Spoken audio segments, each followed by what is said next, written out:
In 69 BC, having reached the appropriate age to take his first steps onto the cursus honorum, Julius Caesar finally won election to his first public office, the office of quaestor. He was assigned to serve his office under the governor of the still unstable region of Hispania.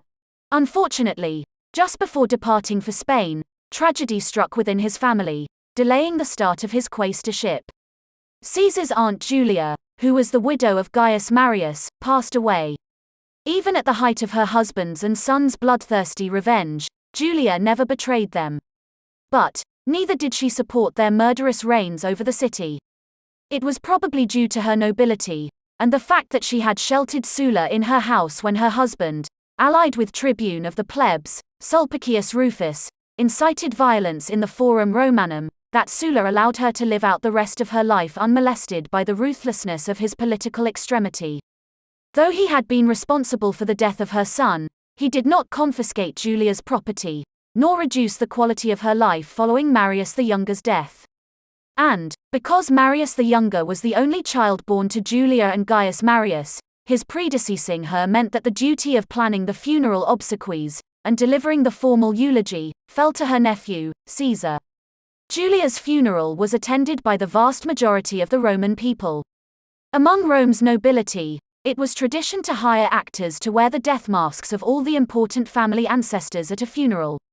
This not only reminded Rome of the importance the family had made throughout Rome's history, but was a symbolic way of showing that the recently deceased was being welcomed into the company of their ancestors. Unfortunately, under Sulla's regime, it became almost blasphemous to display any symbols of Gaius Marius. All his statues were taken down, trophies removed, and references to him were silenced. Caesar, however, chose to allow the death masks of Marius and Marius the Younger to be worn by actors during the procession. This outraged most of the conservative Senate, but thrilled the common people. With so many years now past, and their nostalgia for Gaius Marius rekindled, Rome's urban poor were prepared to romanticize the glory days of Gaius Marius, when he saved Rome from the invading Germans, and gloss over his bloodthirsty end as merely the result of having been pushed too far by the conservatives.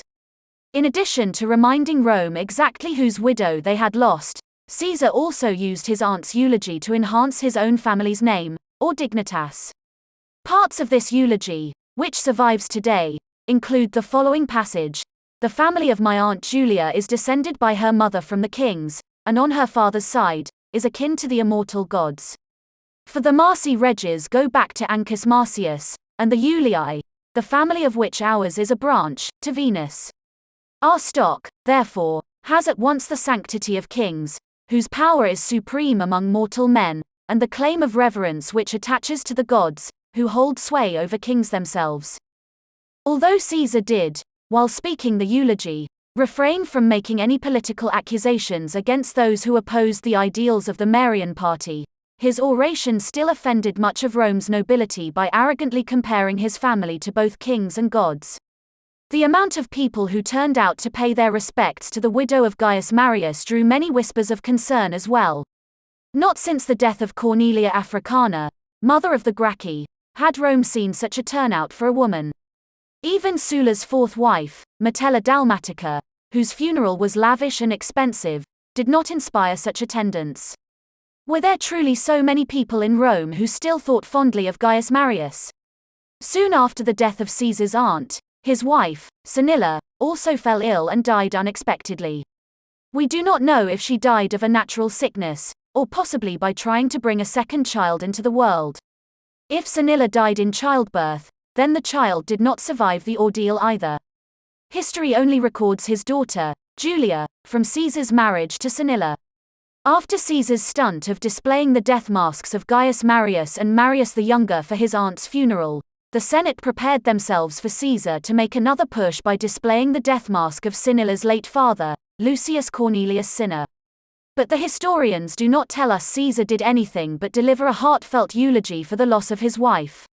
Cinna, unlike Marius, had not been proclaimed by the people as the third founder of Rome. And while he may have fought to keep the Marian party strong, the Roman people never loved Cinna as they did Gaius Marius. For Caesar to display Cinna's mask would have appeared to be nothing more than an intentional provocation of the Senate, who were still smarting from the inclusion of Gaius Marius in a public display. Following his familial duties, and the proper obsequies for his loved ones, Caesar needed to leave for Spain.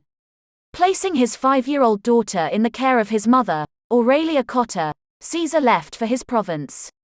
Though many of Hispania's tribes had formally surrendered to the Pontifex Maximus following the death of Quintus Sertorius, there were many factions still rebelling against Rome.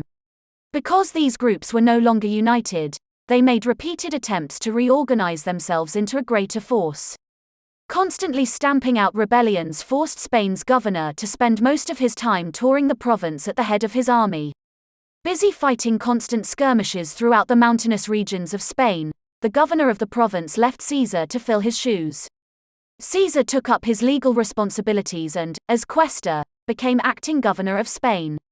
He spent his days listening to petitions, adjudicating territory disputes between tribes, negotiating and overseeing the publicanis organization of public contracts, balancing ledgers, communicating with the Senate, and simply administering the day-to-day details concerning provincial government.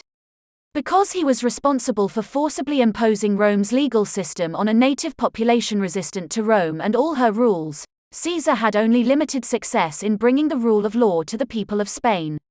And, though he learned a great deal about the administration of a province, Caesar soon grew bored. Tired of the monotony of trying to civilize the barbarous mountain peoples of Hispania, Caesar longed to return to Rome.